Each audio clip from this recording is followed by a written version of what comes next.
வணக்கம் மாணவர்களே. இந்த வீடியோவில் 12ஆம் வகுப்பு கணிதம் அத்தியாயம் 4 நேர்மாறு முக்கோணவியல் சார்புகள் இதில் எடுத்துக்காட்டு 4 பார்க்க போகிறோம். என்ன கொடுத்துருக்காங்க பாருங்க.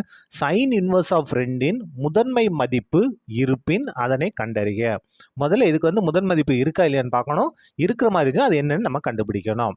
பாருங்க, இந்த சைன் இன்வர்ஸ் வந்துட்டாலே அதோடைய சார்பகமும் வீச்சகமும் நமக்கு தெரியணும். அப்போ y = சைன் இன்வர்ஸ் ஆஃப் எக்ஸோட சார்பகம் என்னன்னா -1, அதாவது எந்த இடைவெளி? க்ளோஸ் பிராக்கெட்ஸ், மூடிய இடைவெளி.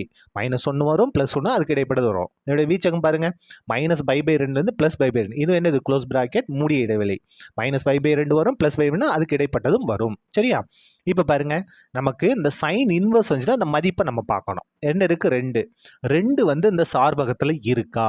சார்பகத்தில் இல்லை. பாருங்க, 2 not belongs to -1, இந்த 2 என்ன இல்லை?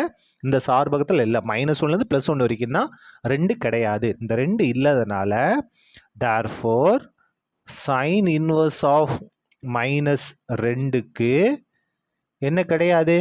முதன்மை மதிப்பு இல்லை.